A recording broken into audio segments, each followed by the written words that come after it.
อ๋อสบายดีเนาะมื้อนี้ก็กลับมาฮอดแคนาดาแล้วแล้วก็สิมาเฮ็ดบทสรุปที่ได้เฮ็ดเซมินาให้ไฟฟ้าลาวก่อนจะกลับมานี้แต่มันอาจจะบ่แจ้งปานใดจึงซั่นจะว่าเวลาสั้นเนาะที่ว่าทางไฟฟ้าลาวเพิ่นจัดให้อ่านักเชี่ยวชาญของ18แขวงทั่วประเทศหั้นมันตกวันที่3มึดมื้อเนาะเดือนออกัส2026หั้นคิดว่ามันอันนั้นที่ฉันสิได้เว้ากับคณะรับผิดชอบไฟฟ้าลาวหั้นว่าจะเฮ็ดบทสรุปให้ทางด้านวิดีโอแหน่แล้วก็ทางเฮ็ดบทสรุปทางด้าน PDF จะส่งให้คณะรับผิดชอบไฟฟ้าลาวหั้นที่เป็นผู้จัดแล้วก็ได้รับอนุญาตจากอันผู้อำนวยการใหญ่ท่านอาคมเดชวงศ์ไสครับแล้วก็ท่านอื่นๆเนาะที่ว่าได้เชื้อเชิญนักวิศวกรไฟฟ้าและนักเชี่ยวชาญของไฟฟ้าลาวทั่วประเทศก็แม่นอ่าเซมินาตัวนี้นี่มันคันสิว่ามันเป็นแบบ intensive course เนาะแล้วก็อยากไว้แน่มันการตอบสนองก็คือเราอาจจะเห็นนั่นแหละเป็นเรื่องโดยเฉพาะเป็นเรื่องfeasibility study เกี่ยวกับเรื่องEV นี้สำหรับรถ EV สำหรับตู้สากรถ EV นี่เข้าในตะข่ายเนาะจะมีตู้สากแบบช้าหั้น slow หั้นแล้วก็ fast charge นั่นเนาะกวมไปด้วย PV เนาะเกี่ยวกับเรื่องคันสิเว้า photovoltaic หั้นเข้าในตะข่ายแรงสูงแรงกลางและแรงต่ำของไฟฟ้าลาว EDL เนาะจึงซั้นจะว่ามาเบิ่งนำกันาเพื่อจะเฮ็ดตัวนี้แน่นอนมันก็มีเอกสารหลายสมมาสมควรแต่จะมาเว้าสรุปนี้แล้วจะเฮ็ดสรุปเป็น PDF ส่งให้เพิ่นนำเมื่อมาเบิ่งแล้วเราจะรู้จักว่าการพัฒนาของประเทศลาวนี้ในอนาคตนี่นะก็เป็น2030 2035เนาะอันนี้เป็นจุดประสงค์ว่าเฮ็ดแนวใดเราจะเอารถไฟฟ้าเข้ามาได้หลายเพื่อลดพ้นทางด้านน้ำมันหั้นแล้วก็ย้อนประเทศลาวมีแม่นไฟฟ้าสมมาสมควรเนาะเรื่อง Green Energy หลาย ที่ฉันจะมาเบิ่งในนี้ก็ประเทศลาวก็มีจุดประสงค์2030 2035หั้นแม่นจะพยายามเอาเอาพลังงานแสงตะเวนเข้า Solar Farm เข้าเนาะหลายเติบว่าซั่นเอาไปจะมาเบิ่งว่ามันจะเป็นไปได้บ่และพร้อมกันนั้นมันจะพัวพันไปหมดในการพัฒนา2035 2045 2050ก็ว่าได้อาจจะพัวพันเกี่ยวกับเรื่องความต้องการของพลังงานไฟฟ้าเข้าในการพัฒนาอุตสาหกรรมการพัฒนาโดยเฉพาะเรื่อง EV รถไฟฟ้าเรื่อง PV เรื่อง Solar Farm แล้วก็วินหยังก็คือเรื่อง Hydro Power Plant เนาะเรื่องเขื่อนจะรวมเข้ากันหมดเราต้องเบิ่งสภาพรวมของประเทศลาวแต่มาเว้าเรื่อง EV ก่อนหั้นว่าจะแก้ไขแนวใดในระยะต่อไปนี้ที่จะเสนอให้เป็นจุดและเป็นข้อคิดว่าซั่นเอาไปเพราะเรื่องการคิดไล่มันก็เป็นเรื่องทฤษฎีในนี้นี่ก็อยู่ในการค้นคว้าตัวนี้นี่ไฟฟ้าลาวเพิ่นได้ขอร้องให้เว้าถึงเรื่องการมูลใช้เอาซอฟต์แวร์เนาะ SIMDIS เป็นคันสิว่าเป็น SIM distribution ของประเทศแคนาดานี่มาจากมอนทรีออลนี่ว่าเพื่อเฮ็ดแนวใดเพื่อปรับปรุงตะข่ายแห่งกลางนี้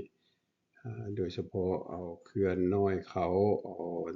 พลังงานแสงตะเวนน้อยเขาอันนี้ระดับmedium voltage นี่มันจะมีผลกระทบจั่งใดว่าซั่นเฮาไปอิงใส่แผนการพัฒนาจนถึง2035ก็จึงซั่นอยู่ว่าเฮามาเบิ่งนำกันก็สิ่งที่สำคัญที่สุดเกี่ยวกับเรื่องรถไฟฟ้านี่เราก็รู้จักว่า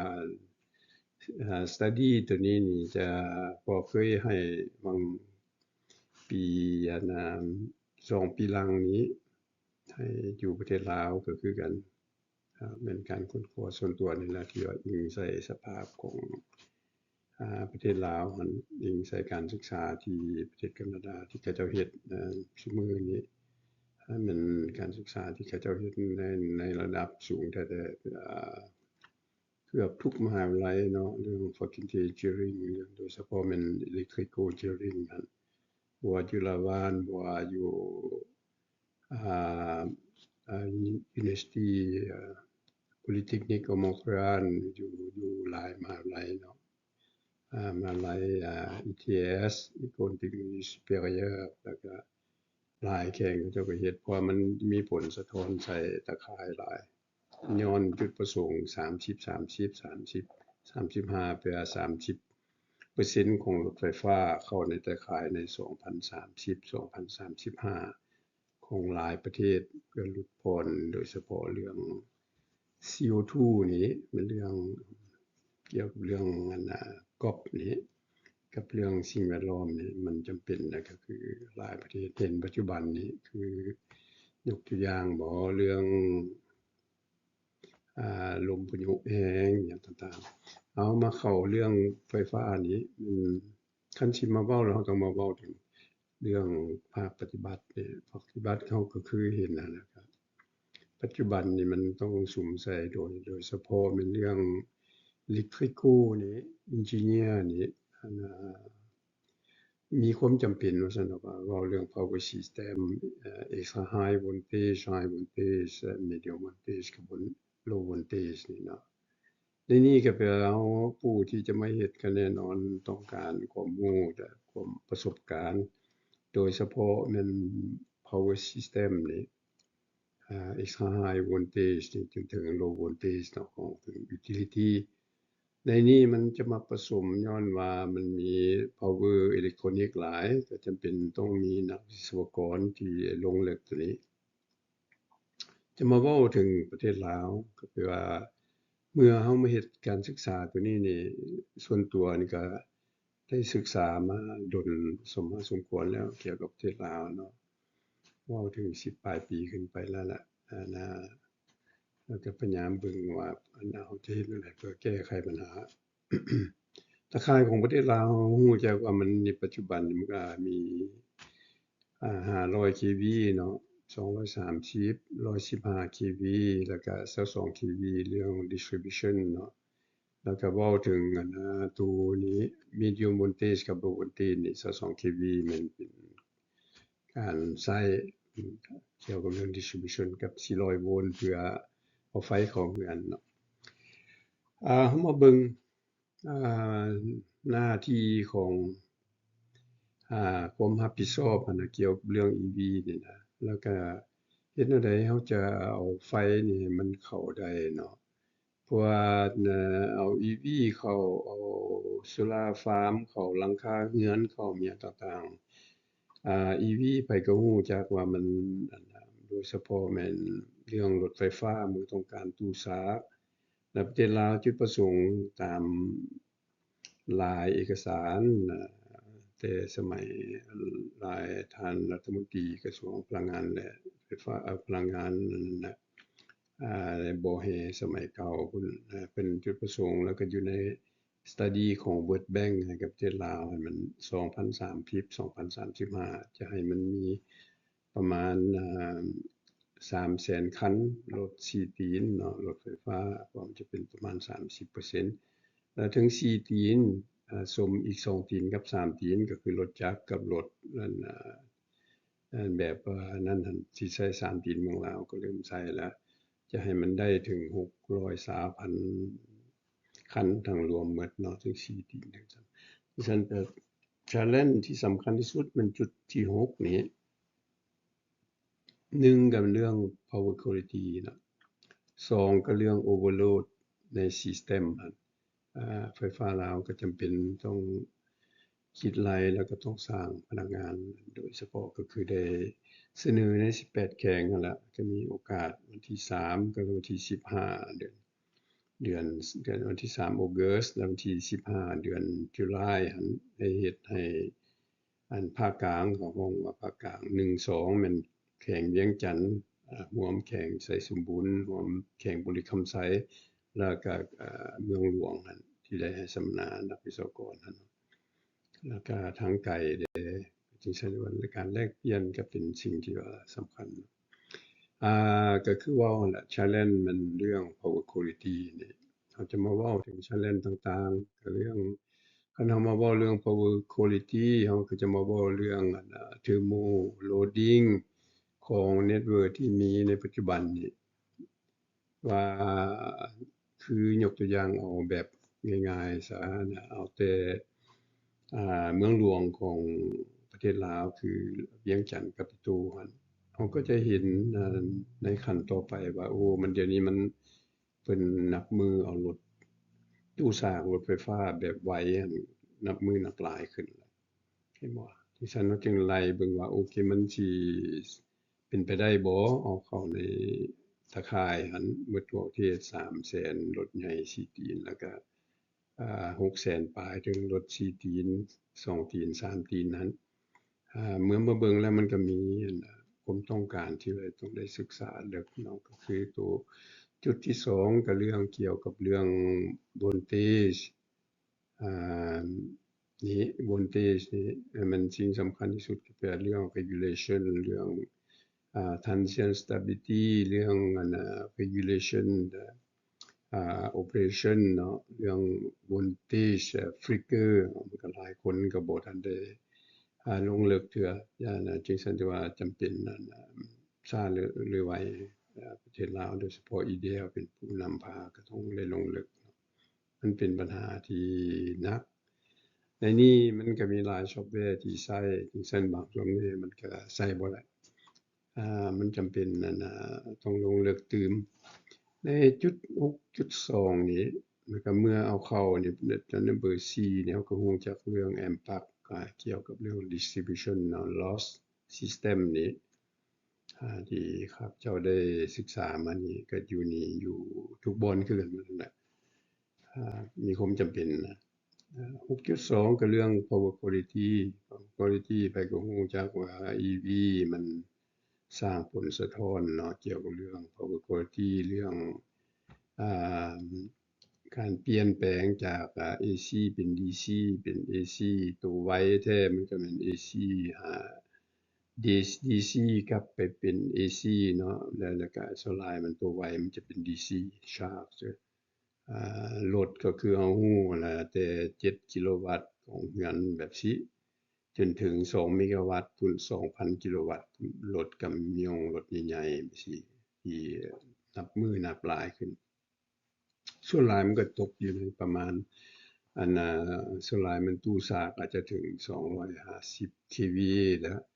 แต่บางบ่อนก็ถึง500 kV บางบ่อนก็ถึง 1,000 kV เพื่อหยังก็เพื่อว่าอยากสร้างไว้เนาะเมื่อความต้องการมันสูงขึ้นคือรถขนส่งมันสิไปท่าเป็นคืนเป็น20ชั่วโมงสร้างก็ได้แต่มันเราก็จำเป็นได้ไปเวียกที่ซั่นเขาจำเป็นเอาตู้ยับขึ้นเอาแบตเตอรี่หลายขึ้นดิฉันจะมาสร้างเรื่องปัญหาฮาร์โมนิกให้เน็ตเวิร์กอันนี้มันเมื่อเรามีฮาร์โมนิกแน่นอนทรานสฟอร์เมอร์มันก็ร้อนจะสร้างผลสะท้อนใส่ทรานสฟอร์เมอร์เนาะ1ใส่เคเบิลตัวคือว่าหั่นแหละ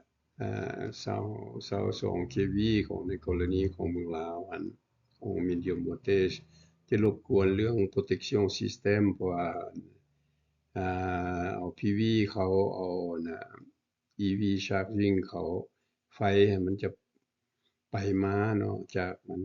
สถานีหาตู้สาธแล้วก็ยกตัวอย่างเอา PV เข้าในmedium voltage ก็แปลว่ามันจะมีไฟมาจาก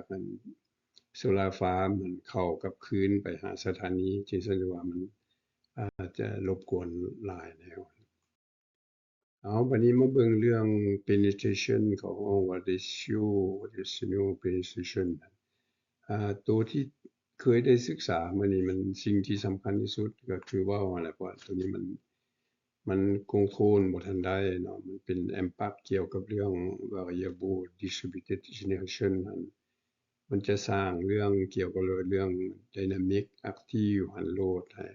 ของ EV หันใส่ impact ระดับlow voltage medium และ high voltage โดยเฉพาะแม่นอยู่ในตะข่ายที่แม่นตะข่ายเขาฮ้องว่า WIC network ก็ WIC network ก็คือว่าตะข่ายที่บ่มี inercy หลายและบ่มีพลังงานสูงเนาะโดยเฉพาะเป็นกรณีของ EDL นี่ดิฉันจะมีผลสะท้อนสูงที่สุด1เฮากับการผลิตของเฮาเว้าถึงเรื่องinstall capacity ของเมืองลาวนี่ก็เว้าโดยการใช้ของไฟฟ้าลาวมีเขื่อนผลิตหยังทั้งหมดนี้แล้วก็มี7จุดที่พัวพันกับIGAT PE ของประเทศไทยนี้แม่นมี7จุดเนาะแต่เหนือฮอดใต้มี7จุดจนถึงปากสีพุ่นแหละจังซั่นแปลไฟที่มันจะมีการพัวพันกันระหว่างIGAT กันกับ EDL นี่แต่เหนือฮอดใต้มี7จุดจึงได้จำเป็นต้องได้เบิ่งครบหมดเนาะเบิ่งเรื่อง stability ของ network ตัวใหญ่จะหลุดลงมาเบิ่งของแต่อยู่ในแต่ละเขตภาคเหนือภาคกลางภาคใต้ว่าอันเรื่องเสถียรภาพมันมีบ่เราจะมาเบิ่งถึงอันเรื่อง impact เรื่อง penetration ของเฮาว่าเฮาจะเข้าได้เท่าใด EV ใน network มันก็มีขอบเขตมันเด้ขอบเขตมันงั้นก็ขึ้นกับว่า network มันเฮามี power หลายบ่คือการใช้ของประเทศลาวนี่เว้าแต่ประเทศลาวเว้าแต่ EDL เฮาบ่เว้าตัวส่งออกไปประเทศไทยส่งไปประเทศเวียดนามประเทศเขมรและประเทศจีนประเทศพม่าบ่เว้าบ่ EDL มันอยู่มันคันอันนั้นคันสิเว้าคันประเทศเนาะแล้วก็บ่ได้พัวพันกับตัวที่ออกไปต่างประเทศส่วนหลายดิฉันเฮามาเบิ่งว่าโอเค impact นี่มันขนาดใดก็คือตัว 7.1 นี่ล่ะจะเอาเข้าได้เท่าใดตัวนี้นี่ก็ได้คิดไล่มาแล้วเพราะว่าการใช้ของแต่ละวันนี่ในฤดูของหมดประเทศเขื่อนที่สามารถผลิตได้แล้วอันนั้นแท้มันมีประมาณเดี๋ยวนี้มันStone ก็คันสิเว้า capacity ของมันนั้นหมดทุกเขื่อนน่ะมีประมาณ 5,000 เมกะวัตต์แต่ใช้ประจำวันเนาะ365มื้อกันมันประมาณ 2,400 นี่แหละ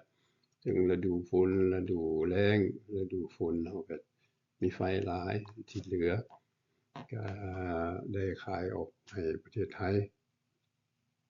ฤดูแล้งเฮาผลิตบ่ได้หลายเฮาก็ได้เอาเข้ามาจากประเทศไทยจังซั่นจะเบิ่งว่านั่นเฮาสามารถควบคุมเรื่องเสถียรภาพได้บ่มันบ่ง่ายคันสิว่ามันบ่ง่ายเพราะมันเว้าถึงเรื่องการเอาเข้าหลายนี่มันจะรบกวนตะข่ายรบกวนคันโดยเฉพาะเรื่องเน็ตเวิร์กของlow voltage ก็คือ400โวลต์ไฟเข้างานของประชาชน400โวลต์เนาะมันทรานสฟอร์มมาจากทรานสฟอร์เมอร์22 kV หา400โวลต์ส่วนหลายหมดทั่วประเทศแล้วหยุดแต่22 kV มันก็ขึ้นไปเข้าไปอันนั้นมาจาก substation จะแม่น115เพราะบ้านเฮาใช้115 kV จาก22แล้วก็230ถึง22 kV ตัวที่ใหญ่สุด500 kV อันที่มีอันน่ะโซลาร์ฟาร์ม1,000 เมกะวัตต์อยู่ทางภาคเหนือแม่นมันจะลงมาบ่ได้ง่ายๆเนาะเพราะตะข่ายมันบ่ทันพร้อมเทื่อดิฉันมันในปัจจุบันนี่ตามเพิ่นผลิตอันมันจะออกไปประเทศจีนพุ่นขึ้นไปประเทศจีนพุ่นผ่านอันนั้นพุ่นบริษัท THC มัน China Southern Pole Grid กับพวกนั้นมันจะเอาไปประเทศจีนพุ่นจึงซั่นว่าเดี๋ยวนี้พอตะข่ายมันมีการเข้าห้อง Curtailment อยู่ทางภาคเหนือจะหลวงพระบางขึ้นไปน้ำอูหยังต่างๆนี่ยามฝนนี่มันผลิตหลายก็ไปเอาลงมาบ่ได้ก็จำเป็นได้ลดแต่เดี๋ยวนี้ก็มีผลดีในอนาคตอย่างที่ได้ไฟที่เหลือก็สามารถเอาขึ้นไปแล้วออกไปประเทศจีนได้ผ่าน500 kV แต่มันบ่ได้ตอบสนองของ EDL เอาจุด 7.2 เขาก็มาเบิ่งว่าตัวนี้มันเน็ตเวิร์กที่เราต้องแก้ไขมันการคิดไล่ของส่วนตัวนี้ประเทศลาวคันสิเว้าแท้มันก็มีปัญหาแล้วก็คือเว้า Big Network เนาะ Big Network ก็มีหยังรบกวนนิดนึงก็มันก็เฮ็ดให้สามารถที่จะตะข่ายตกได้ของ Blackout เป็นภาคส่วนแล้วก็เป็นรวมจังซั่นตัวบ่แม่นจะเบิ่งแต่เรื่อง low voltage medium voltage จะเบิ่ง high voltage กับ extra high voltage จะเบิ่ง interconnection ระหว่างIGAT กับ EDL ที่ได้เสนอมาแล้วที่ซั่นว่าการลงลึกนี่ก็เรื่อง simulation ปัจจุบันเพิ่นจะเฮ็ดแต่ load flow แล้วก็แน่นอนได้ใช้ซอฟต์แวร์ระดับดีสุดนั่นแหละไปที่ว่าประเทศลาวเคยใช้มาคือใช้PSSE แล้วก็ใช้ Dixieland แล้วคัน distribution นี่มันมาเพิ่นได้ใช้คือ EDL ใช้เพื่อตะข่ายmedium voltage กับ low voltage ที่มันใช้ SIMDIS ใช้ SIM distribution ของ Montreal นี่ของ Eaton นี่ของอันนั้น Hydro-Québec เก่าซั่นต่อไปเดี๋ยวนี้ commercialize ที่ซั่นว่าสิ่งที่เฮาเฮ็ดก็แน่นอนมันบ่ครบเพื่อจึงจำเป็นต้องพัฒนาตัวนี้หลายคำถามที่ว่าในระยะที่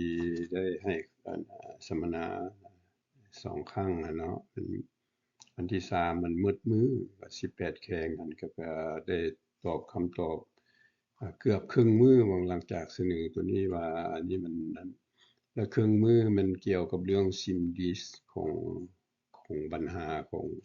งไฟฟ้าลาวแต่เหนือถึงใต้ก็สิให้แก้ไขหมดมันก็บ่ได้ให้คำคิดคำเห็นได้ก็มีหลายตัวอย่างบางตัวอย่างว่ามีเขื่อนน้อยเขื่อนน้อยยกตัวอย่างแล้วเขื่อนไฟฟ้าน้อยหั่นบ่สามารถเอาเข้าได้ย้อนหนึ่งฟีเดอร์มันตะข่ายไกลหลายอาจจะแม่น200กิโลเมตรพุ้น22 kV เนาะแล้วก็จะเข้ามาสถานีแล้วมันจะมี loss หลายเมื่อมัน loss หลายแล้วก็แน่นอนบ่สามารถผลิตได้หลายผลิตได้ก็แปลมันเสียมานำทางจึงไปเข้าสถานีในเมื่อว่าโลดนะคันสิว่ามีความต้องการตอนเว้นนั้นบางเทื่อมันลดลงเนาะก็แปลเครื่องที่ผลิตมันใช้บ่ได้มันมี loss มันหลายเพราะย้อนมันไกลจริงซั่นที่ว่าตัวนี้ก็เป็นคำถามหนึ่งที่ว่าได้ศึกษานำกันเว้าอันนี้ยังบ่ได้เว้าถึงรถไฟฟ้าที่ใดนี่นะตัวนี้เว้าแข่งทางภาคเหนือทางหลวงน้ำทาก็เห็นปัญหาตัวนี้ก็เห็นหลายโครงการที่ว่ามีปัญหาตัวนี้แล้วก็อยู่ทางฝ่ายเวียงจันทน์ก็มีบางคำถามที่ลงลึกก็ได้แต่ว่ามันเวลามันสั้นก็คือเอาสุราฟาร์มเขาทางนาสายทองทางเมืองสังทองเอาเข้ามันก็เข้าบ่ได้เพราะมันรบกวนผู้ใดบ่ได้หลายเรื่อง Dynamic นี่ Study นี่เฮาบ่ได้หลายเนาะก็เลยไล่แต่load flow แบบไล่แบบว่า standard เอา SIMDIS เข้าแล้วก็ไปเข้าบ่ได้จึงจำเป็นเนี่ยมันการผลิตและการมูลไส้เรื่องตะข่ายมันก็บ่ได้ efficiency สูงมี loss สูงยกตัวอย่างอันนี้ได้ไล่เว้าแท้มันไล่ทำถึงมือนำส่วนหลายจะมักไล่ถึงมือเพราะมันก็บ่ได้ยากปานใดเนาะเรื่อง distribution ก็เคยถามว่า expert ทุกคนนั่นควรไล่เอามือไล่เบิ่งสภาพการแล้วต้องเข้าใจเรื่องโดยเฉพาะเป็นเรื่องปัญหาเรื่องdynamic study นี่มันสำคัญที่สุด มันมี static study แล้วก็ dynamic study เนาะบ้านเราจะลึงมีแต่ว่าแบบอ่าstudy static แล้วบ่ได้รายเรื่อง dynamic study หลายที่ฉะนั้นมันตัวนี้มันเอาบ่มีทางเลือกจำเป็นได้ค้นคว้าลงลึกถึงเมื่อปัญหาที่มีแบบนี้มันก็มีวิธีแก้ไขก็คือเว้าหั่นแหละเรื่อง study นี่ก็คือเว้าเนาะมัน EV charging เฮาจะเฮ็ดแนวใดเพื่อเมื่อเฮาเข้าแต่ละขั้นอันนี้ก็ได้ศึกษาแต่เมืองหลวงของประเทศคือเวียงจันทน์ Capital หั้นว่าความสามารถมันเป็นไปได้เท่าใดซุมื้อนี้เอาเข้าคือเอาเข้าหลายแล้วบ่ทันได้เฮ็ด study ครบว่าซั่นเถาะแล้วก็เริ่มมีปัญหาเนาะอันนี้ว่ามีปัญหาเรื่อง static ซื่อๆเด้อนี่ static study ซื่อๆเด้อนี่แปลว่าหยัง static study ก็แปลว่า overload เฮ็ดให้ transformer ร้อนแล้วก็คือบางครั้งก็ transformer อาจจะเกิดอุบัติเหตุไฟไหม้นั่นก็คือเราเห็นในหลายจุดที่ว่าไฟฟ้าลาวได้แลกเปลี่ยนความคิดความเห็นนำกันตัวนี้นี่ตัวนี้ต้องควรลงลึกตื่มโดยเฉพาะและเรื่อง Transition Stability ยังบ่ทันได้เว้าซ้ำปัจจุบันนี้จริงซั่นแต่ว่าต้องได้ลงลึกเรื่องตัวที่8 Transition Stability นี่เนาะและเรื่องSteady State Stability เฮาก็บ่ได้เว้าแต่ระดับสูงแล้วยังบ่ทันเว้าตัวนี้เบิ่งเพราะตัวนี้มันจะรบกวนเพราะว่ามันไปเอาไฟมันเฮาก็บ่มีคอนโทรลเนาะก็การคุมเน็ตเวิร์กของ EDL ปัจจุบันนี้มันคันสิเว้าแม่นศูนย์ควบคุมมันบ่ได้ออโตเมติกมีแต่เรื่องคันสิเว้า manual มันก็ยากๆหน่อยนึงเนาะมันบ่มีAGC Automatic Generation Control รวมเฮาก็บ่ทันมีฉันสิว่าก็ค่อยพัฒนาไปมาเบิ่งอันนี้ตาม study ที่เคยเว้าได้เว้าหั่นแหละอันนี้เว้าสมเทียบของ Quebec เนาะ Quebec ปัจจุบันนี้มีรถประมาณ7ล้านคัน7ล้านปลายพอที่ใน study ที่ได้เอามาค้นคว้านะท่านจะเห็นมีหลาย thesis ประมาณ10 thesis ของ PhD เนาะคันดรกับคัน Master Degree หั้นเอามาศึกษาว่าปัญหาของเขาเจ้าก็อยู่ Quebec ซื่อๆมีประมาณ8ล้านคัน7ล้าน8ล้านคันแต่2030นี่เพิ่นจะให้มี 30% ของ7ล้านคันก็จะมี2ล้าน6แสนคันแต่ว่า Quebec ก็แน่นอนก็คือแคนาดาจะคือกันหมดก็ถือประเทศหลายให้ได้ 30% เบิ่งตามการพัฒนาปัจจุบันนี้ก็ไปสมมาสมควรแต่มันก็บ่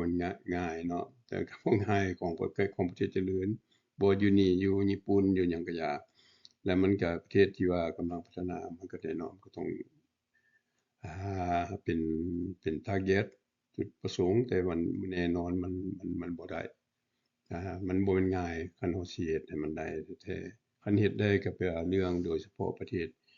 ที่ได้เอาน้ำมันเข้านี่ก็หลายประเทศเนาะมาใช้เพื่อลดน้ำมันนี่ก็แน่นอนก็มีไฟฟ้าไปใช้มือประหยัดหลายแล้วก็เศรษฐกิจการซื้อนี่เฮาก็จะบ่ได้เอาเงินออกไปต่างประเทศเอาในนี้แม่นอันนี้ตัวเรื่องตัวที่9แม่นเรื่อง study แม่นเรื่องโดยเฉพาะมันเกี่ยวกับเรื่องเทคนิคหมดนะเรื่องเฮ็ดจั่งใดสิให้มันบ่มีผลสะท้อนของ mitigation impact เนาะใช้ distribution grid นี่ก็ต้องไล่หมดนั่นแหละนะทุกแนวแม่นเรื่องไฟฟ้านี่มันบ่มีแนวเฮ็ดว่าสมมุติมันบ่แม่นต้องไล่เนาะเมื่ออยากให้มันไล่มันถูกก็คือได้เสนอให้ไฟฟ้าลาวมันจุดตัว10นี้เรื่อง simulation methodology นี่มันเรื่อง data collection feeder selection criteria data collection นี่ก็แปลว่าหยังเราต้องรู้จักว่ามันเว้าแท้มันมีอันfast charging นั่นตู้สากไว้มันมีเท่าใดแล้วจะตื่มเท่าใดแล้วปัจจุบันแต่ละ fast charging มันอยู่ feeder 22 kV นี่มันล้นแล้วบ่คันมันล้นแล้วยกตัวอย่างเมืองลาวนี่ปัจจุบันเน็ตเบิดเว้ารวมในการศึกษาที่ผ่านมานี่เมืองลาวมีประมาณอาจจะแม่น 2,000 กงตื้อเนาะ2ล้านกงตื้อขอโทษ2ล้านกงตื้อแบบมี2ล้าน หลังคาเรือนหรือว่ามีอพาร์ตเมนต์พื้นเนาะมีคงตื้อนี่แล้วมีประมาณ1,000ฟีเดอร์ประมาณนี้ก็1,9001,000ฟีเดอร์หรือ900ฟีเดอร์นี่แหละ22 kV เนาะแต่ละฟีเดอร์หนึงก็เว้ารวมมันประมาณ5เมกะวัตต์ก็1,000ก็เป็น 5,000 ก็ถึกในการผลิตของประเทศลาวแต่สถานีก็คือเว้าเฮาก็รู้จักก็มีหลายสถานีเนาะ7-80 สถานีอัน115 kV 22ผสมกับ230 kV 22นี่มีประมาณ7-80นี่แหละแล้วมีเขื่อนประมาณ110ปลายเขื่อนน้อยๆล่ะเนาะอันนี้เว้าแล้วก็เขื่อนใหญ่ที่ออกไปต่างประเทศอันเฮาจำเป็นต้องเฮ็ด modulation scenario ตัวนี้ปัจจุบันนี้จุดตัว11นี่เฮาบ่ทันได้เฮ็ดคันสิว่าบ่ทันได้เฮ็ดเลยน่ะสำหรับEDL นี่บ่ทันได้เฮ็ดคือเอาอัน EV charging เขาตู้ซากเขาเฮาก็บ่ได้เฮ็ดsimulation แล้วก็บ่ฮู้ว่าตัวใดมัน overload ปัจจุบันนี้ตัวใดมี power quality เฮาก็ยังบ่ทันได้เฮ็ดเทื่อตัวนี้นี่จำเป็นต้องได้เฮ็ดเป็นขั้นตอนไปจนถึง2035 40 50พุ่นแหละแต่ละขั้นเนาะไปคันตัวใดมันล้นแล้วก็ไปเอาเข้าบ่ได้for feeder หนึงมันมีแต่ประมาณ5เมกะวัตต์เห็นบ่สมมุติมันfeeder ของไฟฟ้าลาวนี่มันยาวอาจจะเป็น60หลัก70หลักก็คันเฮามาเบิ่ง feeder standard ของประเทศที่ว่าคือส่วนตัวอยู่ก็คือหลายประเทศหั่นแล้วก็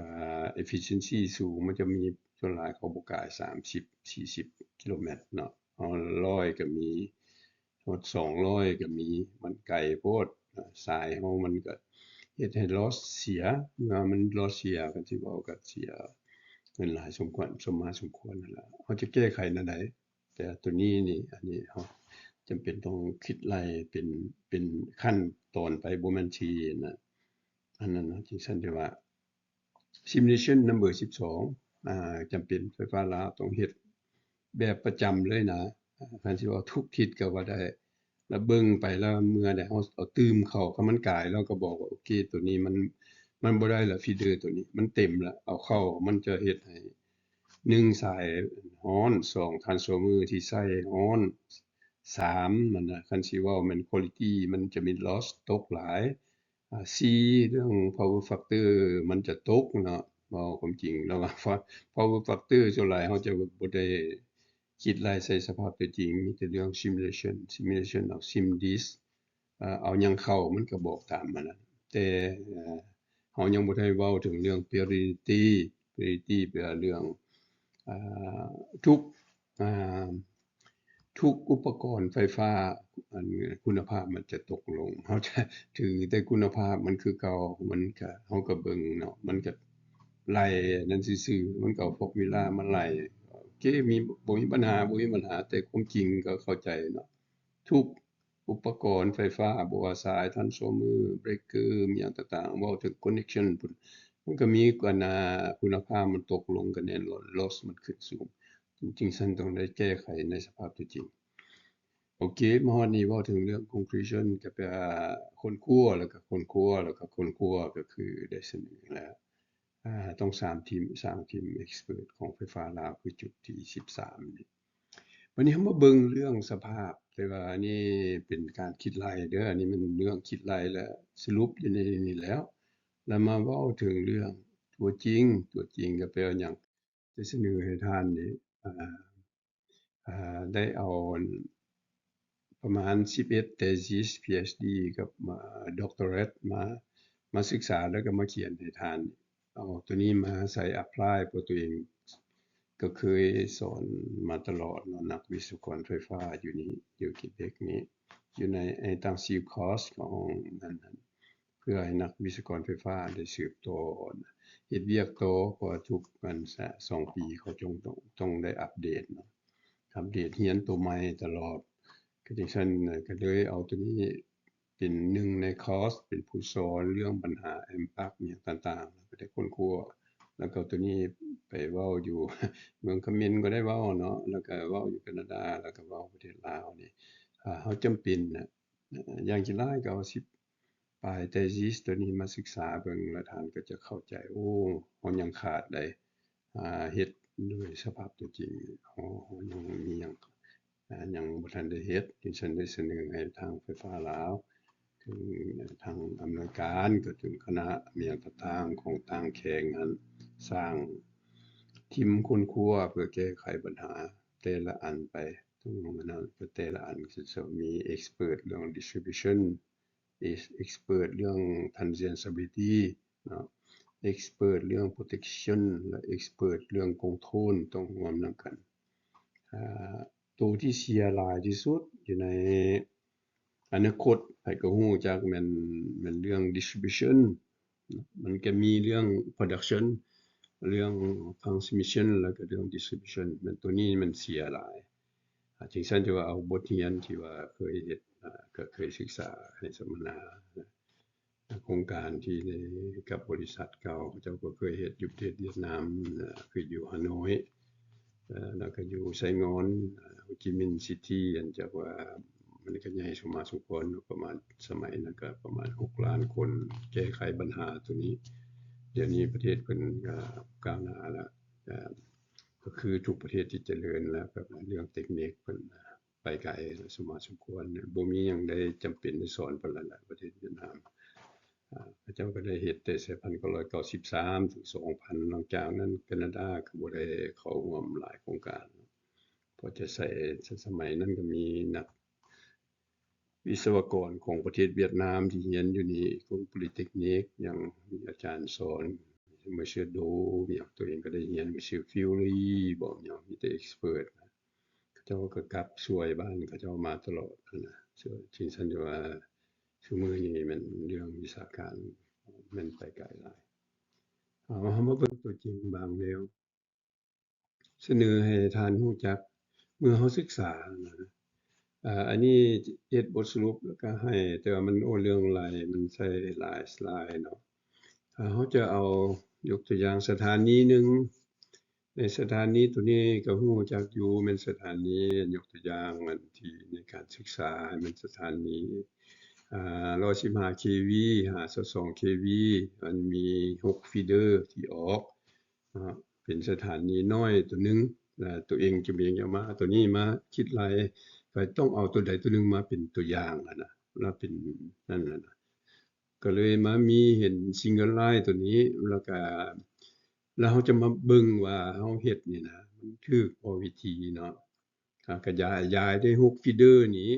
แล้วก็ฟีเดอร์นึงที่ว่ามันมีการรบกวนเฮาก็ยกตัวอย่างเฮาจะเอาโซลาร์เขาในฟีเดอร์หั้นแล้วก็คันซิเวอร์แล้วก็เอาตัวสากรถไว้หั้นเขายังบ่ได้เว้าตัวสากรถเนาะแล้วเฮาก็จะมาเว้าถึงเรื่องว่ายกตัวอย่างเฮาจะเอาโซลาร์ฟาร์มเขาในฟีเดอร์นึงยกตัวอย่างแล้วเมื่อเอาโซลาร์ฟาร์มเขาแล้วมันจะรบกวนบ่รบกวนยกตัวอย่างโซลาร์ฟาร์มที่เอาเข้ามันผลิตมาแล้วมันได้บ่เห็นบ่แล้วมันสามารถส่งเขาได้บ่เพราะว่าการหมุนไส้โลดสมไส้มัน24ชั่วโมงนี่เห็นบ่ก็ตอนเช้าตอนค่ำตอนค่ำตอนเช้าเพราะว่าโลดมันจะบ่คือกันแล้วมันเป็นไดนามิกนี่ซะมันจะรบกวนหมดตะข่ายแต่ตัวนี้สถานีนึงไปรบกวนของผู้ส่งเขาอิหยังก็ตามเมื่อเฮาอุตสาหเขาหลายขึ้นแต่ละฟีเดอร์เฮาก็เว้าง่ายๆตัวนี้มันสถานี1ยกตัวอย่างอันนี้มันเอาตัวอย่างของตัวเมืองวังเวียงมี2 transformer 16 MVA มัน32แล้วก็มี6ฟีเดอร์ทั้งหมด6ฟีเดอร์เนาะยกตัวอย่างเพื่อไล่เอายก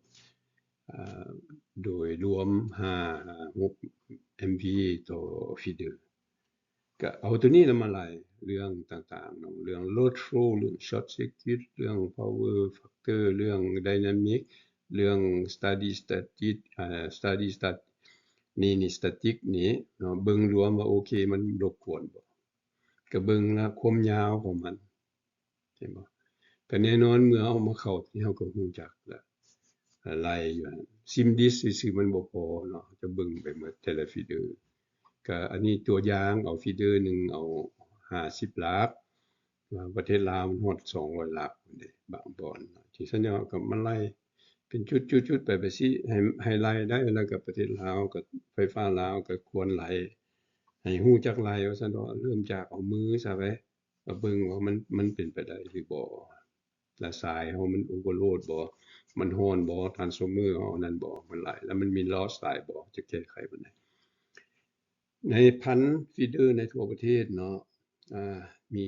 คือเว้า2ล้านคงเตอร์เฮาก็จำเป็นเด้โดยเฉพาะแม่นเอาตัวอย่างเอาเอ่อแขวงใหญ่เอาคือเวียงจันทน์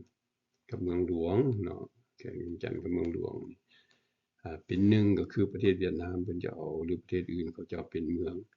ใหญ่ๆไปกันคือได้เสนอไฟฟ้าลาวให้พยายามลดพรการเสียไฟตกเหียนี่นะเอาคือเวียงจันทน์สวรรณเขตแขวงใหญ่เอาหลวงพระบางเอาอันน่ะเอาปากสีเนาะจำปาสักอ่าตามการคิดรายส่วนตัวเนาะอันนี้มันบ่ได้ลงลึกเด้อนี่เด้อลงลึกมื้อใดถ้ามีโครงการที่ได้ช่วยเหลือก็จะลงลึกเป็นขั้นตอนไปก็แน่นอนเฮาลดการสูญเสียลงได้และสามารถตอบสนองอ่าไฟให้การชมใช้ถึงด้านอุตสาหกรรมน้อยบ้านเฮาอุตสาหกรรมใหญ่มันก็บ่มีหลายเนาะอุตสาหกรรมน้อยก่อน small medium enterprise อันก่อนว่ามันมีไฟบ่เพียงพอบ่ก็คือการศึกษาของส่วนตัวนี่จะเฮ็ดบ่แม่นมีแต่หยุดซั่นมันการศึกษามันจะมี3ภาคส่วนที่ได้เสนอให้ท่านนี่เนาะจะเว้าถึงภาคส่วนใหญ่ว่านี่การพัฒนาของเศรษฐกิจเฮาจะไปเบิ่งแต่ตัวเดียวบ่ได้เดะก็ไปเบิ่งใน3ภาคส่วนใหญ่ที่จะได้เสนอในอันน่ะวิดีโอต่อๆไปเนาะตัวนี้เป็นตัวหนึ่งแต่ว่าตัวนี้มันใช้เวลาประมาณอาทิตย์หนึ่งที่จะเข้าใจเอาตัวนี้แล้วก็มาเบิ่งโอเคมันเป็นจั่งซี้เนาะแล้วแก้ไขตัวนี้เนาะ PV เขาเอารถแนวตู้สากไฟไว้เขาตู้สากไฟซ่าเขาแล้วก็ PV ปัจจุบันอยู่ในโครงการของไฟฟ้าลาวคือได้ศึกษาอยู่ในนี้ก็คือนั่นน่ะแหละเดี๋ยวนี้มีประมาณเอาแต่โซลาร์ฟาร์มตกปัจจุบันนี่ประมาณ 2,000 เมกะวัตต์ในตะข่าย 2,000 เมกะวัตต์ 2,400 นี่คันเฮาเฮ็ดมันเป็นไปบ่ได้แล้วเรื่องเทคนิคมันเป็นบ่ได้แล้วประเทศที่เก่งที่สุดนี่นะเขาจะเอาเข้าได้เก่งสุดเรื่องคงโทนนั้นแท้ๆออโตมาติกแท้ๆเอาเรื่องเขาฮ้องว่า Energy Intermittent นี่นะโดยเฉพาะโซลาร์นี่นะสูงสุดนี่มัน20%มันเก่งสุดที่ซั่นตัวส่วนตัวจึงเอา20%มาวิจัยเบิ่งสภาพของประเทศลาว20%ของอันนั้นของ 2,000 ก็แม่นประมาณนั้นอันนั้น405นั้นเนาะขึ้น3หม้องนี้หาเอา600ซะไปก็คือได้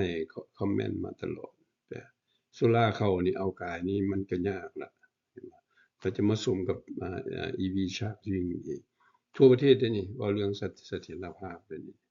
ที่ฉันจะซุ่มใส่บ่อนใดว่ามันเอาเข้าได้ที่ฉันเมื่อเอาเข้าได้แล้วเอาเข้าอยู่แต่ว่ามันผลิตบ่ได้ก็เพื่อผู้ที่มาเฮ็ดโครงการก็เพื่อขาดทุนเนาะถ้าขาดทุนคันมันจะแม่นโครงการ Take or Pay บ่หรือว่าโครงการ Take and Pay Take and Pay ก็แบบผู้มาลงทุนนี่มันก็ขาดทุนตลอดแล้วเว้ยเพราะเราคิดว่ามัน coefficient factor มันหั่นน่ะ Planck factor มันโซลาร์มัน18%มันประเทศที่ว่าเก่งสุดแล้วมีแสงตะเวนตลอดคือประเทศลาวนี่แต่เหนือฮอดใต้เนี่ยจะเป็นประมาณ 16% เนาะทางเหนือจากต่ำลงไปทางใต้18ไล่เอาบ่ได้ 16%ปลายก็ว่าเดี๋ยวนี้16%หรือว่า18%ผลิตได้แต่6%ยกตัวอย่าง6%ย้อนหยังเขาฮ้องว่า curtailment มันกายหลายโลดมันต่ำมันก็บ่สามารถผลิตได้มันบ่สามารถส่งพลังงานเข้ามาตอบสนองเพราะยามโลดมันตกมันก็ส่งได้แต่ยามตามนั้นยังบ่ทันได้ไล่ loss จั่งซี้ได้นะที่ฉันจะว่าต้องลงลึกถึงแล้วก็มีหลายเดะ ตัวอย่างเนาะวิธีหลายๆที่ว่าตัวเองเฮ็ดแล้วก็เฮ็ดสรุปใครแต่ว่าซุมื้อนี้มันมีแนวสวยหลังจากซอฟต์แวร์แด่ลายมือแด่แล้วเราต้องเฮ็ดเป็น scenario ที่ว่ามันจะเป็นตามความจริงที่เราจะพัฒนาไปอันนี้มันขั้น medium voltage ขั้น high voltage เราจะไปโรงงานอุตสาหกรรมใหญ่สมควรบ้านเราใหญ่แท้มันใหญ่เป็นไปบ่ได้ดอกตะข่ายเรามันอยากน้อยเนาะ ดิฉันท่านมีตัวหนึงอีกที่จะเฮ็ดเดียวกับมันก็อยู่ในสินนาที่เฮ็ดนั่นล่ะจะเบิ่งว่าเราจะเอารู้จักโรงงานหยังเข้าในตะข่ายในอนาคตถ้าไฟฟ้ามันมีเพียงพอบ่คันมีบ่มีเพียงพอแล้วมัน priority ตัวใดจะเอาเข้าที่ว่าสามารถเอาเข้าได้เนาะโรงงานใหญ่ที่สุดมันจะยากกว่าไฟเรามีขอบเขตที่ฉันว่าต้องศึกษาตื่มเนาะไปเสียว่านักเชี่ยวชาญก็จำเป็นต้องสร้างนะนักเชี่ยวชาญอยู่ไสก็คือกันแต่มันผ่านภาคปฏิบัติหมดเนาะในทฤษฎีนี่มันง่ายโพดดิฉันว่าที่ฉันต้องลงภาคปฏิบัติให้มันลึกตื่มแต่ละขั้นตอนไปในนี้มีประมาณเกือบ80สไลด์เนาะเฮ็ดหลาย scenario หลายปัญหาเกี่ยวกับเรื่องพัฒนาของไฟฟ้าลาวนี่กับการพัฒนาของเศรษฐกิจตัวเองก็ได้เอามาวิจัยตัวนี้เนาะเกี่ยวเอาซอฟต์แวร์มาใส่ได้เอาเรื่องความต้องการนี่มาใส่ได้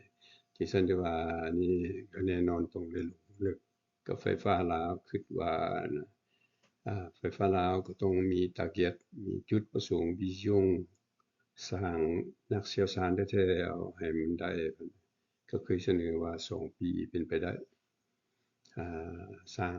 3แขนงการเอานักเชี่ยวชาญเอาคนลาวอยู่แต่เหนือลงใต้ผู้ใดที่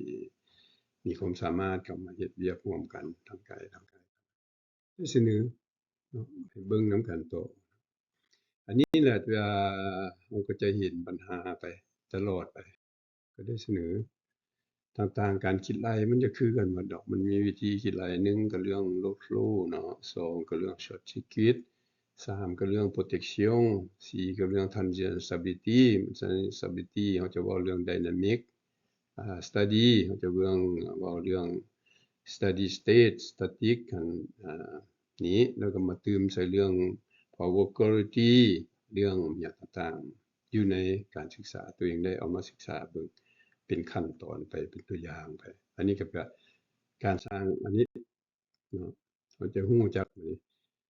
แล้วก็เราจะเห็นว่าโอเครู้จักสามารถเฮ็ดรายเรื่อง impedance ของเน็ตเวิร์กได้หั้นน่ะต่างๆเราต้องเข้าใจว่าเรื่องเน็ตเวิร์กเราจะรู้เรื่อง impedance equivalent เนาะว่าลายมือต้องใส่ impedance equivalent แล้วก็มาเรื่อง load flow เรื่องหยังต่างๆเราจะสามารถไล่ short circuit มือหยังได้ก็ได้เสนอไปสิละไปตลอดไปสิละเรื่อง impedance direct เรื่อง short circuit อิหยังเนาะซึ่งฉันได้ว่าไปไว้หน่อยหนึ่งเรื่อง control สิแก้ไขแนวใดเอา EV charging เขาตัว slow กับตัว fast เขาได้เท่าใดสามารถปรับไล่คักแท้ๆมันได้ขอบเขตเท่าใดเนาะได้ไล่มาหมดแล้วแต่เวลาก็สั้นเป็นมันต้องใช้เป็นทิศนะมันจะอธิบายตัวนี้แล้วลงลึกยังบ่พออีกซั่นไปก็เป็นนะที่ฉันได้ว่านี่เสนอไปสิเนาะนี่แหละว่าแล้วเราจะมาเว้าถึงว่าโอ้บัดนี้เราจะเฮ็ดตัวนี้นี่แล้วมันจะมีรู้จักโรงงานตัวใดแด่เราจะเอาเข้าได้แล้วต้องการไฟตัวใดแด่เนาะอันนี้ก็เฮ็ดสิ่งรายรวมความต้องการโรงงานซิมังบ่โรงงานนั่นบ่สังกะสีบ่โรงงานหยังก็ต้องรู้จักแต่ละบ่อนทุกโรงงานมันมีความต้องการแตกต่างกันแล้วก็ต้องการพลังงานแตกต่างกันเนาะบางเทื่อเราจะมีบ่แฮ่หลายแต่ไฟฟ้าเราบ่มีพลังงานบ่มีเราก็มันก็เราก็ขอบเขตเราก็หยุดอยู่หั่นแหละเห็นบ่จึงฉันว่าต้องได้คือได้ศึกษามาหลายโรงงานที่ใช้เอาตรงโรงงานเข้ามาเฮ็ด simulation ว่ามันเป็นไปได้บ่คันเป็นไปบ่ได้ก็ไปโรงงานนี่คือบ่เกิดก็โรงงานเหล็กตัวอย่างเนาะที่เรามีเหล็กโรงงานบ่อคำที่เรามีบ่อคำต่างๆโรงงานอลูมิเนียมที่เรามีบออกไซด์เนาะโรงงานโพแทสเนียมต ต่างๆฮู้จักโอ้แต่ละโรงงานจะผลิตเท่าใดพลังงานไฟฟ้ามันจะบอกว่าความสามารถของการผลิตของแต่ละโรงงานมันบ่ได้เป็นสิ่งที่ว่าแตกต่างเพราะเรื่อง processing อ่มันคือกันหมดในโลกเพราะมันอันเดียวกันเนาะเพราะมันประเทศนี้เกิดมาประเทศจีนมาแล้วมี processing ใหม่มันบ่แม่น processing มันมาแต่โดนแล้วเรื่องอลูมิเนียมเรื่องเหล็กเรื่องมันมาแต่โดนแล้วแล้วก็ฮู้จัก processing แล้วก็สามารถบอกโอเคโรงงานใหญ่เท่าใดมันใช้ไฟเท่าใดเราก็ฮู้โลดว่าบ่แม่นแต่เท่านั้นโรงงานที่ว่ามันใช้raw material หั้นน่ะเท่าใดแล้วอยากได้คำเท่าใดเราก็ฮู้จักว่ามันต้องการพลังงานเท่านั้นเขาฮู้โลดนะเพราะ processing มันบ่แต่คันมันเฮาสิผลิต20ต้นต่อปีเราก็ฮู้จักว่ามันต้องใช้นั่นบ่แฮเท่าใดต้นอันนี้ยกตัวอย่างนะจักบ่แฮเท่าใดต้นจังได้มาได้20ต้นคำยกตัวอย่างก็สิไปหลายหยังแต่ยกบางบ่มันก็มีแต่2กรัมต่อต้นสูงสุดมัน4กรัมต่อต้นเพื่อสิมาได้สอง20ต้นคำก็คิดว่าน่ะ2กรัมต่อ1ต้นนั่นก้อนหินเท่าใดมันจังเป็นเท่าใดบัดนี้มันเว้าตัวนี้ตัวอย่างมาแล้วก็ใช้พลังงานตัวจริงซั่นตัวเองเคยเฮ็ดหลาย processing ก็เลยเอาตัวนี้มาเป็นตัวอย่างให้บรรดาท่านวันนี้มาเว้าเรื่องเน็ตเวิร์กของประเทศลาวนี่ก็แน่นอนของเวียงจันทน์อันนี้ก็ได้รับจากทางรัฐบาลเพิ่นเอาให้มาศึกษาก็แม่นดีหั้นน่ะแต่ว่าซอฟต์แวร์นี่มันเป็นสิ่งที่เป็นparameter ที่มันเป็น reference ซื่อๆมันจะบ่ตอบตามความต้องการของการคิดหลายจังซั่นต้องมันมีการศึกษาลงลึกตัวนี้ตืมอันนี้มันเน็ตเวิร์กของแต่ละ distribution นี้ที่เอามาใช้เพื่อพิจารณาเรื่องSIMDIS เนาะคือการสูญเสียหยังต่างๆก็ได้โอ้ล้มนำกันแลกเปลี่ยนแนวคิดนำกันแต่มันบ่พอฉันเขาก็เอาแต่ซอฟต์แวร์มาใช้แล้วเนาะฉันก็บ่ได้เรียนหยังซะซอฟต์แวร์มันมีแต่ของที่สวยซื่อๆของมันบ่แม่นการตัดสินใจเขาเพราะซอฟต์แวร์บ่แม่น competence มันเป็นเครื่องมือจังซั่นได้ว่าคือเว้าให้บรรดานักเชี่ยวชาญของไฟฟ้าลาวลงลึกตื่นมาเข้าใจแท้บ่ว่าซอฟต์แวร์มันเฮ็ดแนวใดนะอันนี้ก็มีทุกแขงนั่นแหละอันนี้ก็เป็นได้ตัวอย่างมันก็เพิ่นเอาเข้าใน data หั้นของทุกแขงเพิ่นก็มาศึกษาอันนี้มันการศึกษาของเรื่องเสถียรภาพของประเทศลาวที่ได้เข้าร่วมในสมัยเก่าอันแล้วก็จบ2019ก็ฮ้องว่าเรื่องเสถียรภาพของประเทศลาวร่วมกับประเทศอ้อมค้างก็ได้เสนอคำตอบที่ว่ามันเป็น alternative เนาะแต่เพื่อนำแนวทางไปแก้ไขของ Transparency ก็มีการพัวพันกับประเทศจีนเฮ็ดแนวใดเพื่อเราสามารถส่งไฟขายพัวพันกับประเทศไทยประเทศเวียดนามแล้วก็ประเทศเขมรแล้วก็ประเทศพม่าหน่อยหนึ่งเฮ็ดแนวใดเพื่อให้ตะข่ายเราแข็งนะคันสิรักษาตะข่ายอ่อนเราก็บ่สามารถพัฒนาเรื่องเศรษฐกิจสังคมได้โดยเฉพาะแม่นโรงจักรโรงงานใหญ่ๆมันก็ยากๆนั่นแหละเพราะว่าบ่มีไฟมันก็บ่มีพัฒนาอันนี้มันไผก็รู้จักนั่นแหละที่ฉันได้ว่านี่ได้เสนอเนาะที่ฉันได้ว่าให้ท่านศึกษาอันนี้มันตะข่ายที่ว่าตัวเองศึกษาของประเทศลาวกับปัจจุบันนี่มันโดนแล้วแล้วก็ลงลึกเอาใส่SIM-Star เรื่องของเจ้าใส่ Dixilen ใช้ PSSE ซุมื้อนี้ย้อนเอาวินเอาโซลาร์ฟาร์มเข้าเอามินิไฮโดรเข้าหยังจำเป็นต้องได้ใช้โหมดของ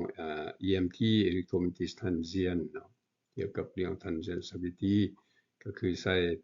PS-card MTDC บ่หรือว่าใช้ IPSIM บ่ของ Hydro-Québec แล้วก็มี3-4ของประเทศจีนหยังก็ใช้ที่ฉันจะมาทฤษฎีมันง่ายเด้อทฤษฎีน่ะแต่ว่าปฏิบัติเราต้องได้ปรับตัวที่เอาภาคปฏิบัติเข้าในภาคทฤษฎีก็ได้ศึกษาอันนี้มันตะข่ายของประเทศลาวก็ได้ศึกษามาหลายปีแล้วแหละแต่โดนแล้วล่ะจะเริ่มสอนให้เซมินาร์ของเมืองลาวแต่2003พุ่นเนาะก็ ก็โดนเติบบางครั้งบางคราวที่ได้ประเทศลาวไปดินก็ได้ให้สัมมนาเนาะก็มีหลายฐานช่วยจัดให้ก็มาฮอดปัจจุบันอันนี้มันการศึกษาของส่วนตัวคือเกี่ยวกับเรื่อง Capital นี้ตัวนี้มันบอกถึงเรื่องหยังบอกถึงว่าความสามารถของตะข่ายของเมืองหลวงของประเทศลาวนี่ก็มีการเปลี่ยนแปลงหลายอยู่นี่เพราะตัวนี้มันแล้ว2020เนาะตัวส่วนตัวเฮ็ดก็แปลมีเขื่อนต่างๆเข้ามาเพื่อตอบสนองแล้วก็มีสถานีอยู่ในตัวเมืองหลวงของเวียงจันทน์หั้นยังบ่ได้ไล่บริคำไสยังบ่ได้ไล่ยกตัวอย่างไสสุบุญเพิ่นเตือนบ่ได้ไล่วังเวียงตัวนี้มันอยู่ตรงนี้เราจะเห็นว่านี่อยู่ในเวียงจันทน์นี่ก็แน่นอนใช้ประมาณ300-400 เมกะวัตต์จริงซั่นว่าคือเอาโซล่าร์เขาจะมีจำนวนหนึ่งเข้าในตะข่ายเราต้องได้ศึกษาตัวที่หนักที่สุดแม่นเรื่องตู้สากไฟฟ้านี้เพราะอนาคตก็คือปัจจุบันนี้ประชาชนหลายคนก็มีรถไฟฟ้าเพิ่นก็มีตู้สากอยู่บ้านของตู้สากช้าประมาณ7กิโลวัตต์ต่อชั่วโมงแต่ตู้สากไฟมันจะอยู่ในสถานที่สาธารณะเนาะคือบ่อนเป่าน้ำมันบ่อนหยังต่างๆตัวนี้มันเป็น250 kV มันจะขึ้นฮอด400 kV ตู้2 amp 2,000 kV ยังบ่ทันมีเทื่อแต่อนาคตบ้านเราก็ต้องมีแล้วเฮ็ดจั่งใดสิมันจะตอบสนองได้ล่ะในเมื่อว่าตัวนี้ ในการศึกษาเนาะตะข่ายตัวนี้มันเดี๋ยวนี้มันโลดมันอยากสูงหลายแล้วสูงอยากว่าหลายเติบเกือบทุก Transformer เนี่ยเบิ่งโดยรวมแล้วมันประมาณ 70% 80%แล้วเขาบ่โลดมันหลายปานนั้นจักเทื่อเมื่อเอาเข้าตัวนี้มาสากตืมก็แน่นอนฟีเดอร์ใดมันกายแล้วมันก็ร้อนเพราะสายมันก็มีขอบเขตของมันคือสายตัวใหญ่สุดมัน240มิลลิเมตรสแควร์หรือว่า477MCM เนาะแล้วฟีเดอร์บ้านเฮาตัวบักยาวๆก็มีท่านจะเห็นดิฉันก็ศึกษาตัวนี้ตัวเบิ่งว่าโอ้มันขอบเขตมันฮอดเท่านี้แล้วก็ไปบอกว่าบ่ได้เด้อไปเอาเข้ามันก็มีปัญหาดิฉันว่าการลงลึกตัวนี้นี่ต้องการนักเชี่ยวชาญแท้ๆไฟฟ้าลาวก็ได้พบปัญหาตัวนี้มาก็ได้แลกเปลี่ยนความคิดความเห็นกันมาใน2ครั้งเนาะ2มื้อนั้นก็แม่นปัญหาที่พบกันซุมื้อนี้เพราะว่ามันยังบ่ทันเข้าเป็นระบบเทื่อจังซั่นว่าการคาดคะเนของรัฐบาลก็แม่นแนวทางที่ดีแล้วเอารถไฟฟ้ามาเพราะว่าประเทศลาวเราก็รู้จักแม่นเราได้นำเข้าน้ำมันเป็น100%ผู้ที่เราผลิตน้ำมันบ่ได้จำเป็นได้ซื้อเด้เนาะก็การจ้างไฟฟ้าเรามีคันเราหมุนใช้ได้มันก็แน่นอนประหยัดหลายอยากว่าหลายเติบพู้นล่ะไปเพราะตัวเองก็ได้เฮ็ดเรื่องstudy เกี่ยวกับเรื่องenergy economy เกี่ยวกับเรื่องน้ำมันเกี่ยวกับประเทศลาวนี่ส่วนตัวนี่เห็นว่าผลตอบสนองมันดีหลายคันเรานั้นอันนี้ก็แม่นเน็ตเวิร์กของเวียงจันทน์ผู้ใดที่เรียนไฟฟ้าเนาะโดยเฉพาะหมวดนักวิศวกร Master Degree PhD และหมวดเฮ็ดเวียกโดยเฉพาะเป็นสถานีน่ะคนต้องบ่มีหยังต่างๆปากทางบ่สุขหลวงบ่มีหยัง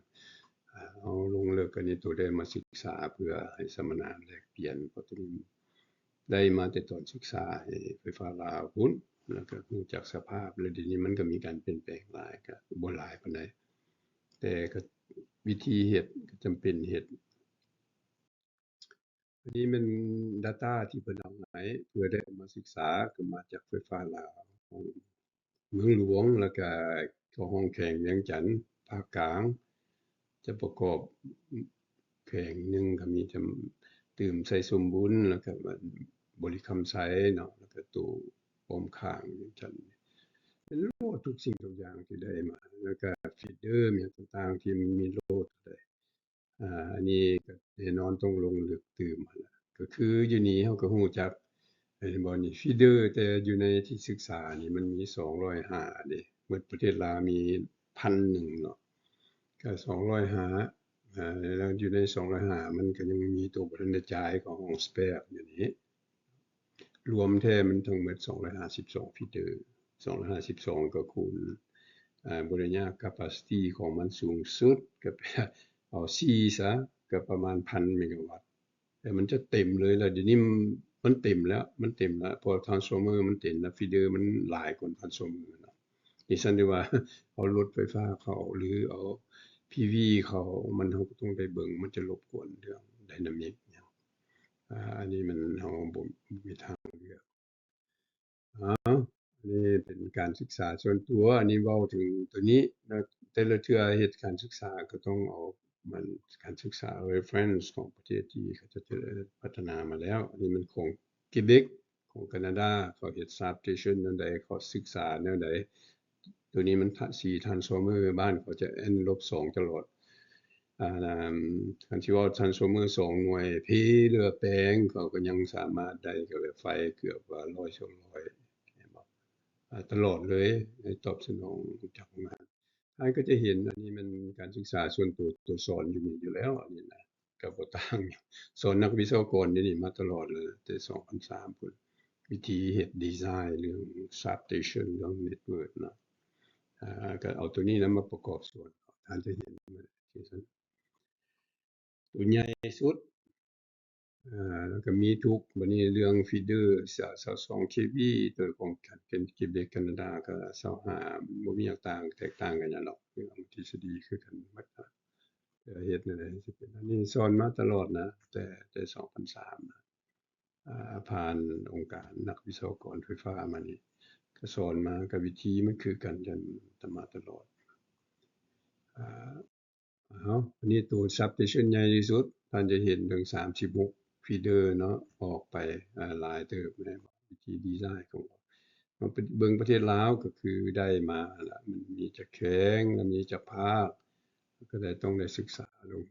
งลึกเห็นบ่แต่ละภาคอันนี้มันการศึกษาตัวนี้เอามาจากบท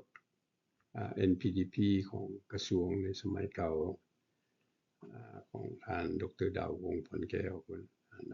ที่ได้ศึกษาแล้วก็เอาเข้ามาเป็นการศึกษาเพื่อแก้ไขปัญหาของไฟฟ้าลาวเป็นขั้นตอนไปอยู่ในสตดีของส่วนตัวให้เฮ็ดให้ไฟฟ้าลาวกับสมัยท่านบุญอุ้มพุ่นซุมื้อนี้ก็หลายท่านก็ได้ให้ประกอบส่วนมาตลอดมาฮอดปัจจุบันนี้ก็เพิ่นก็ถือเป็นความสำคัญล่ะเพราะเพิ่นเฮ็ดท่านอาคมเดชวงศ์ไสนี่ก็ได้รับการช่วยเหลือให้ความคิดความเห็นพร้อมกันมาเพิ่นก็คิดว่าก็จะแก้ไขปัญหาไปก็อยากแก้ไขปัญหาเอาอันนี้เด้อแต่อันนี้เกี่ยวกับเน้นของประเทศลาวคันสิเว้าตุก็ได้เขียนมาว่าโอ้ยแล้วจะแก้ไขแต่วิธีมันนั่นเรื่องเทคนิคมันบ่ได้ยากหยังจักหน่อยเนาะทุกแข็งก็ที่ฉันก็เป็นในนามคนลาวก็คันสิเว้าก็ได้ไป18แข่งนั่นล่ะทั่วประเทศนั่นแหละไปถึงไปลิ้นแหน่ถึงไปเก็บกำเรื่องนี่แหน่เรื่องตะข่ายแหน่เนาะก็มีโอกาสทุกแข่งก็มันงามเบิดนั่นแหละไปก็กันดารก็แต่ก็ไปมาก็เป็นบทเรียนในชีวิตหนึ่งลาวไทยมีหยังการศึกษาลาวไทยลาวอันนั้นอยู่ประเทศอาเซียนก็ได้สัมมนามาที่ฉันจึงรู้สภาพของประเทศลาวกับอีญัดกับอีเวียนของประเทศเวียดนามกับChina Southern Power Grid ของประเทศจีนกับประเทศเมียนมาแล้วก็EDC ก็ให้สัมมนาเขาเจ้ามาตลอดก็ของประเทศเขมรเนาะประเทศเวียดนามแท้เดี๋ยวนี้เพิ่นบ่นั่นแล้วเพิ่นเก่งว่าซั่นไปเว้าความจริงดิฉันจะว่าการศึกษามันก็ได้เปลี่ยนกันมาเรื่อง Network อันนี้เป็น study ของส่วนตัวเฮ็ดแต่กี้ว่าทางรถไฟตัวเองก็ได้ให้เสนอให้ไฟฟ้าลาวว่าเฮ็ดจั่งใดจะเฮ็ดให้ไฟฟ้าลาวนี่เฮ็ดทางรถไฟตัวเองเนาะอันนี้มันเรื่องไฟฟ้านี่ก็ได้เสนอกับบริษัทเก่า OHP หั้นว่าโอเคจะช่วยเด้อทางรถไฟเฮ็ดแนวใดยกตัวอย่างแม่นบ่เราก็รู้จักว่ามันมีจักสถานีตัวเองก็ได้เข้าร่วมประกอบส่วนให้ความคิดความเห็นนั่นตอนก่อนสิเพิ่นสิรับทางรถไฟจากบรรดาคณะรองอำนวยการบดีของไฟฟ้าลาวเขาลงให้ช่วยก็ ก็ได้แลกเปลี่ยนความคิดความเห็นเข้ากองประชุมเพื่อเบิ่งแต่จุดประสงค์แท้ก่อนบริษัทจีนจะมาเฮ็ดก็ได้เสนอไฟฟ้าลาวว่าโอเคแคนาดาก็สวยได้เฮ็ดได้สวยแล้วก็สิทธิ์สอนให้ได้ให้ถอดถอนบทเรียนให้ไฟฟ้าลาวสามารถเฮ็ดตัวเองได้แต่ท้ายสุดก็มันบริษัทจีนเป็นผู้เฮ็ดมันก็อันเดียวกันแล้วก็เฮ็ดศึกษาทางรถไฟตัวอื่นตัวก็ได้สามารถอันนี้มันตะข่ายของเมืองลาวที่ว่าเอาน่ะนั้นอันนี้ตะข่ายของเกเบ็กแขวงหนึ่งที่ได้ศึกษามาตลอดดอกที่เรียนจบพุ่นก็จนว่าลืมเนาะมันแบบไฟเขาผลิตประมาณ45,000เมกะวัตต์นี่แหละแล้วมันจะพัวพันกับสหรัฐอเมริกาอันนี้เว้าแข่งเดียวเนาะมันไฮโดรเกเบ็กกับอเมริกากับนิวบรันสวิกกับออนทาริโอแล้วก็กับลาบราดอร์แล้วก็กับบริษัทเอกชนเขาฮ้องว่าอันนั้นอันกลาง Energy ที่ว่าผลิตได้ 4,000 เมกะวัตต์ทางภาคเหนือแล้วก็มีโรงจักรโรงงานอลูมิเนียมเนาะใช้ประมาณ 4,000 เมกะวัตต์แต่มันมี N-2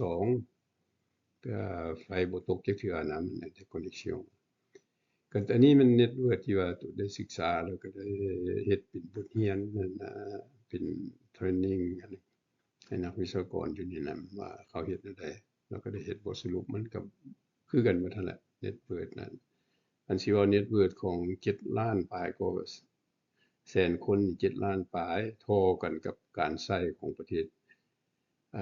ไทย70ล้าน50,000 เมกะวัตต์เนาะแล้วก็เท่าของประเทศเวียดเพิ่นไปหลายแล้วแต่ตอนเฮ็ดมันเพิ่นมีแต่ประมาณ 8,000 เมกะวัตต์และ 10,000 เมกะวัตต์เดี๋ยวนี้มันเพิ่นขึ้นไปฮอด 90,000 100,000 เมกะวัตต์แล้วย้อนการพัฒนาของประเทศเพิ่นคือประเทศเขมรแท้เพิ่นก็ใช้บ่หลายๆ EDC Electricity Decompose ประมาณ 3,500 เมกะวัตต์เศรษฐกิจก็แตกต่างกับลาวอันนี้เศรษฐกิจตัวนี้ไฟมันจะไปกับเรื่องเศรษฐกิจเมื่อเฮามาเบิ่งสมเทียบเรื่องไฟไปกับเรื่องเศรษฐกิจผมก็จะรู้จักว่า50,000 เมกะวัตต์ได้มันจะสร้าง GDP ได้ประมาณก็จักว่า500 billion เนาะมันก็บ่ต่างกับเมืองไทยก็500 billion แต่คน70ล้านคนเมืองเกเบ็กคน8ล้านคน7ล้านปลาย800ก็500 billion แล้วประเทศเวียดนามคน110ล้านคนเพิ่นก็มีแต่500 billion 400ปลายแต่อิงใส่แต่ energy ก็แปลว่าคูณ10นะอันเว้าเรื่อง energy เนาะเอา energy ไปใช้สร้างเศรษฐกิจคูณ10นะเราต้องเข้าใจอันนี้มันเรื่องเน็ตเวิร์กตัวศึกษาก็คือเว้าเน็ตเวิร์กที่มีโรงงานอลูมิเนียม6บ่อนที่มี 4,000 เมกะวัตต์เนาะได้ศึกษาได้เฮ็ดเวียกเขาเจ้าซั่นล่ะไปถึงโรงงานอุตสาหกรรมถึงเฮ็ดเน็ตเวิร์กอันกลาง Energy ที่ Quebec เป็น 4,000 ปลายเมกะวัตต์แล้วมี6โรงงานอลูมิเนียม smelter นี่โรงงานที่ล่าสุดที่ได้เข้าร่วมมันใช้ไฟ800 MVA เนาะN-2 แต่ไฟตก2บ่อนก็ยังบ่ตกเดะเพราะมันโรงงานมันอ่าใส่800 MVA มันผลิตได้ประมาณ700700,000 5ล้านต้นต่อปีเราก็ไล่เอาหั่นแหละเว้ยแล้วโรงงานตอนลงทุนสมัย20ไปหลัง20ปีผ่านมามันก็3 billion เนาะ $3,000 ล้านแต่โรงงานปิดบ่ได้เดะคันเว้าเรื่องอลูมิเนียมมันไฟตาย4ชั่วโมงได้ทิ่มโรงงานนั่นน่ะเพราะมันจะแข็งหมดเดะอันนี้แหละก็ไฟเฮามีพบที่ซั่นจะเฮ็ดเรื่องเศรษฐกิจไฟฟ้าเกี่ยวกับการพัฒนามันจะไปนำกันเฮาจะเฮ็ดหยังก็อย่ามันจะไปนำกันจะเฮ็ดนิคมอุตสาหกรรมหยังก็อย่าต้องมีไฟฟ้าเนาะก็คือหลายประเทศที่เฮ็ดมาฮอดนี้ท่านก็จะเห็น reference เนาะreference ที่เอามาใช้ในการศึกษาตัวนี้ไปตีเบิ่งก็เห็นดอกแล้วก็ผู้ใดก็จะเห็นที่ว่าอันนี้มันเพิ่นเฮ็ดศึกษาของเพิ่นเฮ็ดบ่แม่นส่วนตัวแต่มาอธิบายเอาตัวนี้มาอธิบายใส่ในโครงการของเมืองลาวของ Quebec นี้เนาะอันนี้มัน PhD ที่เฮ็ดแต่เอาสรุปของเพิ่นหั้นมา แล้วเฮ็ดแนวใดอันนี้มันเน็ตเวิร์กของเพิ่นว่ามัน impact ของเพิ่นเขาจะเฮ็ดคันเขาเฮ็ด study เขาจะเอาอีกตัวอย่างตัวหนึ่งเนาะคือเขาเอาตัวอย่างที่เคยเฮ็ดมาแล้ว ITB 123เน้อมันมี123เน้อเนาะ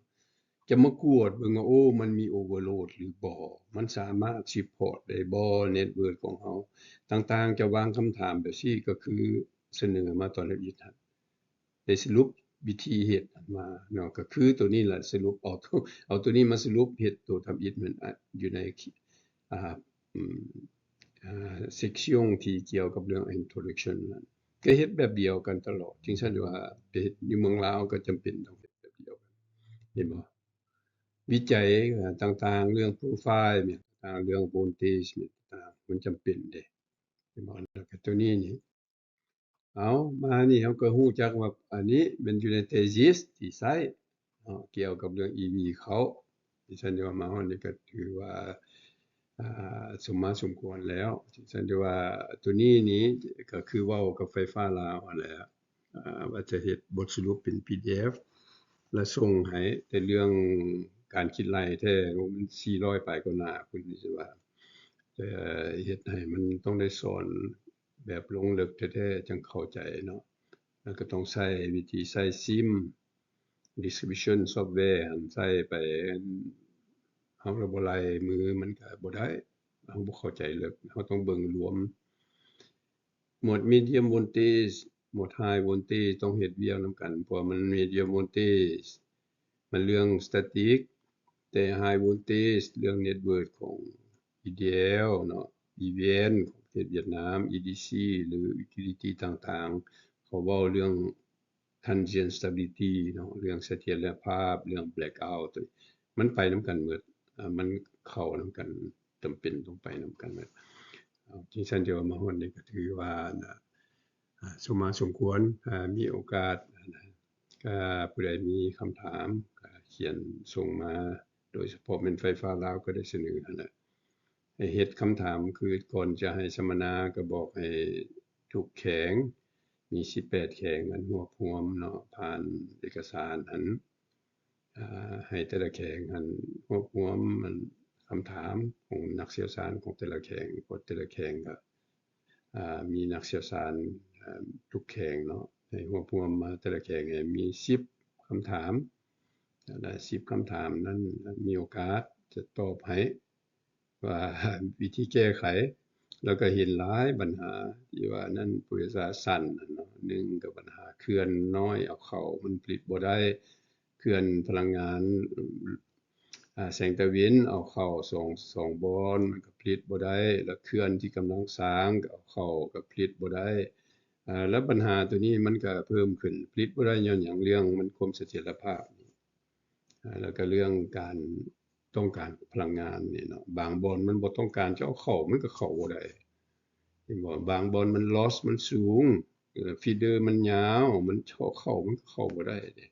มันผลิตบ่ได้เดะมันไปเสีย loss หลายกว่าเดะเห็นบ่คือผลิต5เมกะวัตต์บัดมันไปฮอดแท้ๆมีแต่2เมกะวัตต์ให้เข้าใจว่า5เมกะวัตต์มัน3เมกะวัตต์มันเสียไปทางซ้ายแล้วเดะย้อนหยังย้อนมันยาว